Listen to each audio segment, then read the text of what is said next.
sa mga paloob niya libre ah.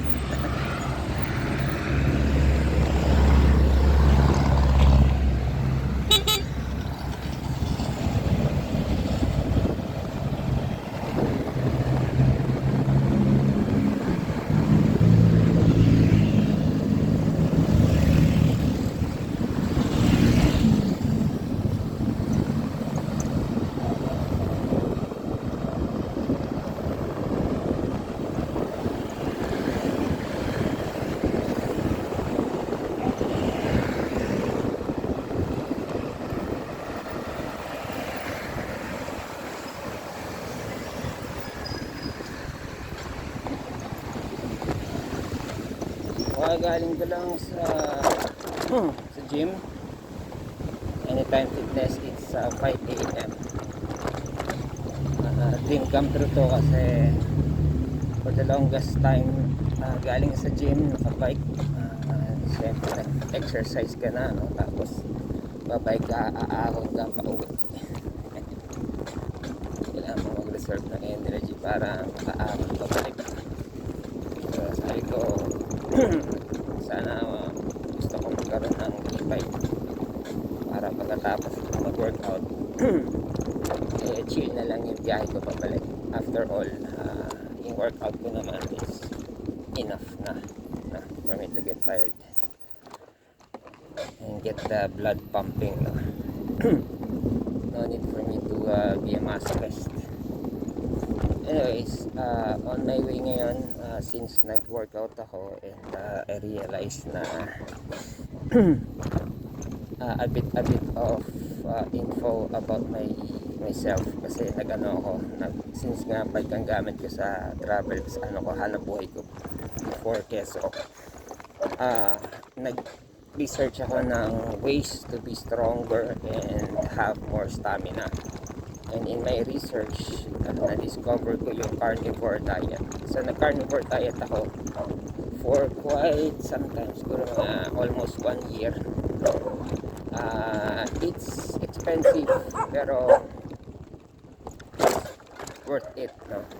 Kaya nga ngayon, I'm on my way sa pilihan ng karne. One way of ito, win-win situation to kasi yung hopefully, no, open sila ngayon kasi hindi naman kalayuan dito sa gym, di rin kalayuan sa bahay. That's one of the advantages din ng naka-e-bike ka kasi hindi pasakit yung biyahe nito. Anyways, going back, yung diet ko na carnivore, meaning puro karne, yung way to sustain that is on budget level and win-win situation is this. Ang binibili ko is yung buto-buto. Itong karne na bibilhan ko, this is a slaughterhouse dito sa Marcos Highway. Very few lang ang namimili dito. Usually mga may restaurant, may kainan, ganyan, maramihan ng bili kasi parang tataan na lang sila dyan, pipick upin na lang yung pinamili. Ako naman, kaya ako dito gusto mamili bukod sa it's not necessarily cheaper kasi in some cases mas mahal siya eh. Not very high pero kung mas mahal man siya ng konti, it's reasonable kasi fresh siya, meaning na makakapili ka dito, ka makakakita ng literal na warm pa yung meat kasi siya, slaughterhouse. And then of course meron din silang mas mura yung frozen. Hindi ko bet yung mga frozen eh. Na-defeat naman yung purpose na kaya alikabok. Na-defeat naman yung purpose na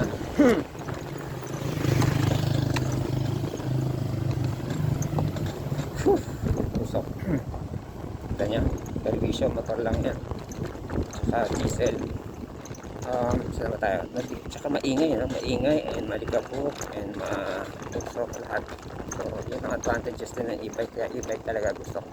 Kahit gastosan ko pa ito ng 150k para sa mga upgrades, especially battery, pero mag-DIY na lang ako sa battery para mas mura, tsaka para mas malapit sa katotohanan. Kasi isipin yung 150k for battery, Pag DIY mo yan, baka 50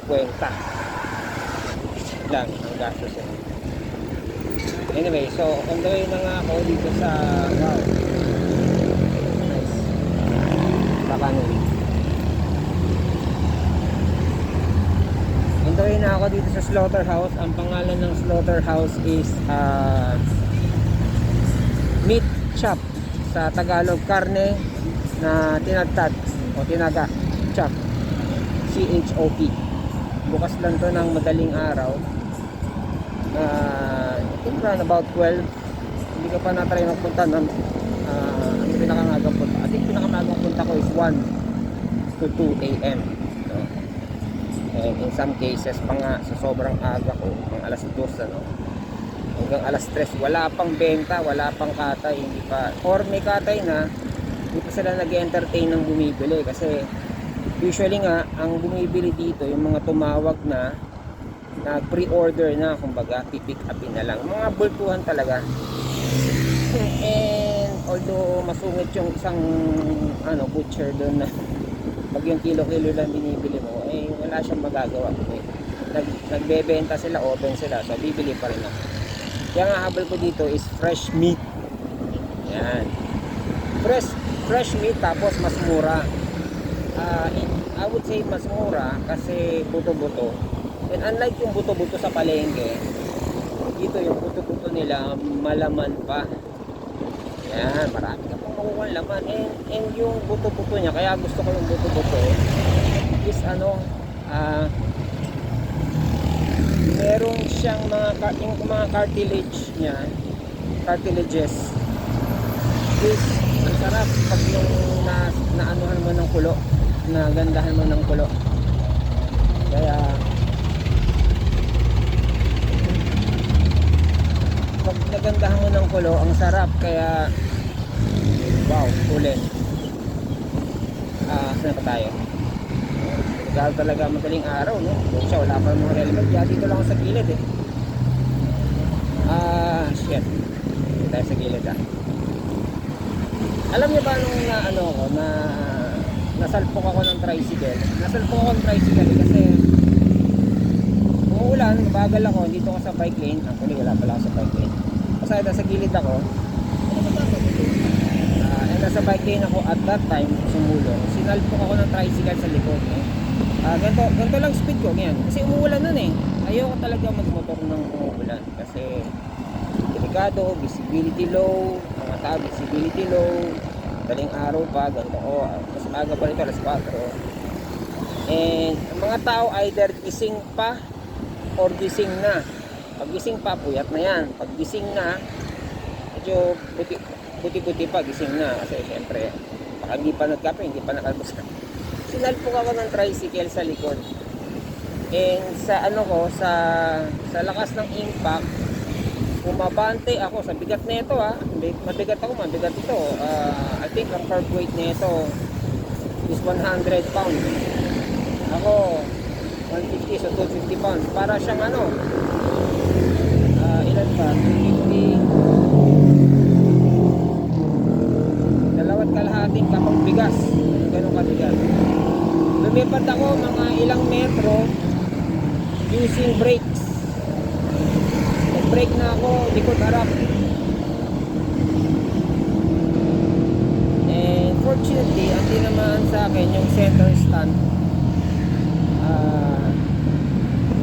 Tapos, yun nga, parang pinush lang ako forward. And believe it or not, ang reason sa akin ng tricycle is hindi daw niya ako nakita. Wow. Meron akong jacket na bright yellow, long sleeve, yun ang suot ko. And yes, may ilaw ako, may brake light ako. So anyways, lesson learned doon is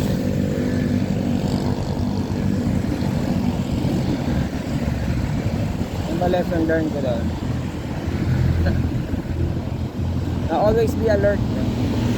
Kasi yung pasahero, may pasahero siya, yung pasahero niya halos kapkapan ako. Sabi, sir, okay ka lang? Kasi naramdaman nila yung impact ng pagkakahampas ng tricycle sa motor eh. Lumipad ba naman ako eh. And ito pa yun. Somehow nabalanse ko yung motor. Teka.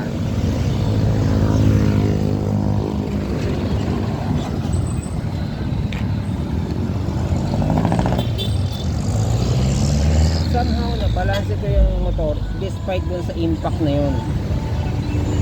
Nag-brake ako kasi sa likod and then sa harap, and hindi ko siya piniga.